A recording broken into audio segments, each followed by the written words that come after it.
Oke, ada kabar penting nih buat para aparatur sipil negara, khususnya pejabat fungsional.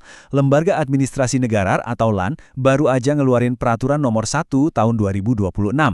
Nah, ini bukan sekedar aturan biasa ya. Ini adalah panduan baru yang bakal mengubah cara uji kompetensi buat beberapa jabatan fungsional kunci. Yuk, kita langsung bedah bareng-bareng apa artinya ini buat karir Anda. Pasti Anda langsung bertanya-tanya, dampaknya apa nih buat saya? Gini, peraturan ini tuh bukan cuma pembaruan administrasi biasa.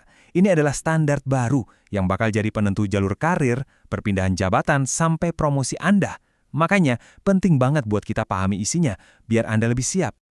Dalam pembahasan kali ini, kita akan kupas tuntas 6 poin utama. Mulai dari standar baru kompetensinya, terus siapa aja yang wajib ikut ujian, 2 jalur buat ikut ujiannya, gimana tahapan dan penilaiannya, bukti kelulusannya seperti apa, dan terakhir, rangkuman poin-poin pentingnya. Yuk, kita mulai dari yang pertama. Bagian pertama, standar baru kompetensi ASN. Nah, mungkin ada yang bertanya, kenapa sih harus ada peraturan baru segala? Apa tujuannya? Kalau kita lihat langsung dari kutipan peraturannya, tujuannya jelas banget.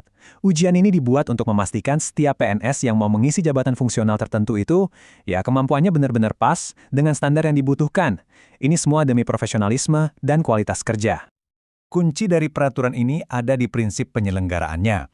Pasal 2 itu menegaskan kalau ujiannya harus objektif, adil, transparan, dan akuntabel.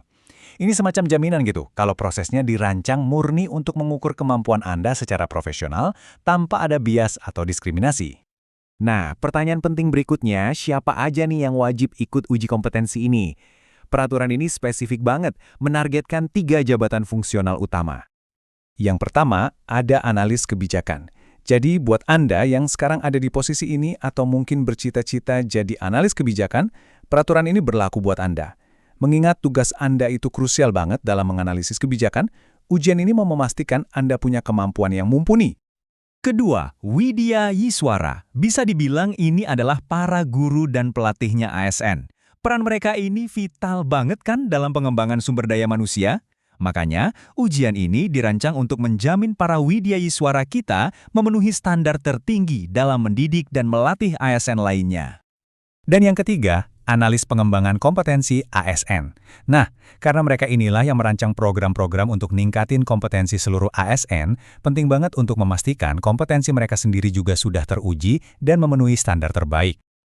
Oke, sekarang Anda sudah tahu nih, apakah jabatan Anda termasuk yang diuji? Pertanyaan selanjutnya, kapan tepatnya Anda harus ikut ujian ini? Jadi, ada 2 pintu masuk atau 2 jalur utama yang perlu Anda tahu.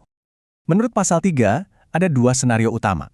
Pertama, saat Anda pindah dari posisi lain, entah itu fungsional lain atau struktural, masuk ke salah satu dari 3 jabatan tadi. Kedua, saat Anda yang sudah ada di dalam jabatan itu mau naik jenjang atau promosi. Intinya sih, mau masuk dari luar atau naik dari dalam, uji kompetensi ini adalah gerbang yang wajib dilewati. Oke, kita masuk ke bagian yang paling praktis dan mungkin paling bikin penasaran. Ujiannya itu seperti apa sih? Kalau kita paham setiap tahapannya, persiapannya pasti bisa lebih baik. Proses ujiannya ini sesuai pasal 26, komprehensif banget nih. Nggak cuma 1 tes selesai ya. Dimulai dari pembekalan, lalu rekam jejak Anda dinilai lewat uji portofolio. Setelah itu, pengetahuan Anda diuji lewat ujian tertulis, digali lebih dalam lewat wawancara, dan puncaknya, Anda harus menunjukkan keahlian langsung lewat praktek atau presentasi. Lengkap kan? Nah, untuk ujian tertulisnya sendiri, jangan cuma bayangin soal pilihan ganda ya. Materinya itu akan menguji 3 area kompetensi utama. Pertama, teknis, yaitu keahlian spesifik jabatan Anda. Kedua, manajerial, ini soal kemampuan Anda mengelola tugas dan tim. Dan ketiga, sosial kultural, yaitu cara Anda berinteraksi di lingkungan kerja yang beragam. Setelah melewati semua tahapan ujian yang panjang tadi, apa yang terjadi selanjutnya? Yuk kita bahas soal hasil kelulusan dan apa artinya buat Anda. Ini dia angka kuncinya, 71,00. Sesuai pasal 29, Anda harus mencapai skor minimal segitu untuk bisa dinyatakan lulus atau kompeten. Jadi, targetnya jelas banget dan terukur. Terus gimana kalau skornya belum mencapai 71? Tenang, masih ada kesempatan kok. Pasal 29 juga mengatur tentang ujian ulang. Aturannya memang sedikit beda, tergantung tujuannya, apakah untuk pindah jabatan atau untuk naik jenjang. Jadi, pastikan Anda cek detailnya ya. Kalau Anda berhasil lulus, Selamat! Anda akan dapat sertifikat kompetensi.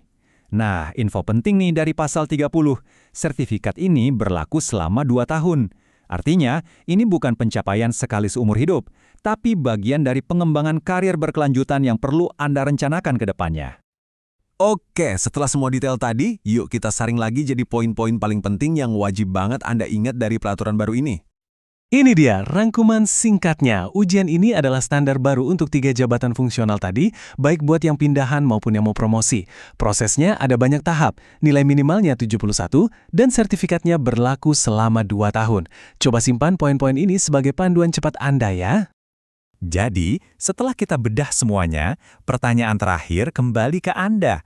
Peraturan ini kan bukan cuma soal lulus ujian, tapi lebih jauh lagi, ini tentang menaikkan standar profesionalisme kita sebagai ASN. Ini adalah kesempatan buat membuktikan kompetensi Anda dan membawa karir ke level berikutnya. Jadi, apakah Anda siap menghadapi tantangan ini?